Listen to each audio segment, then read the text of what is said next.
अहिल्यानगर महापालिकेच्या रुग्णालयात महिलांसाठी मोफत शस्त्रक्रिया सुविधा, बिन टाका स्त्री नसबंदी, गर्भपिशवी काढणे यासह अनेक सुविधा. अहिल्यानगर महानगरपालिकेच्या रुग्णालयाने आता पुढील पाऊल उचलत महिलांसाठी मोफत शस्त्रक्रिया सुविधा उपलब्ध करून दिल्या आहेत. कैलासवासी बाळासाहेब देशपांडे दवाखाना व प्रसूतिगृह येथे लॅप्रोस्कोपी शस्त्रक्रिया उपलब्ध करण्यात आली आहे. काही दिवसांपूर्वी महानगरपालिकेने महिला व बालरुग्णांसाठी महात्मा फुले जन आरोग्य योजना व आयुष्यमान भारत योजनेकडून मोफत शस्त्रक्रिया उपलब्ध करून दिल्या आहेत.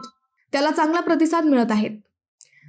आता आरोग्य सेवेतील पुढचे पाऊल महानगरपालिकेने टाकले आहे. आयुक्त डांगे यांच्या प्रयत्न व पुढाकारातून तसेच IDBI माध्यमातून बाळासाहेब देशपांडे दवाखान्यात दुर्बिणीद्वारे शस्त्रक्रिया करण्यासाठी आवश्यक LED light source, CO2 inflator, telescope, trocar set अशा आधुनिक उपकरणांची उपलब्धता झाली आहे. या सुविधा उपलब्ध झाल्याने महिलांवर बिन टाका स्त्री नसबंदी, गर्भपिशवी काढणे, अपेंडिक्स व पित्ताशय काढणे, वंध्यत्वासाठी गर्भाशय व नलिकेची तपासणी तसेच इतर लॅप्रोस्कोपी ऑपरेशन्स केले जाणार आहेत. त्यासाठी आवश्यक डॉक्टर, स्त्रीरोग तज्ज्ञ व सर्जन उपलब्ध आहेत. म्हणजे यामुळे नक्कीच सर्वसामान्यांना मोठा दिलासा महानगरपालिकेच्या माध्यमातून मिळणार आहे.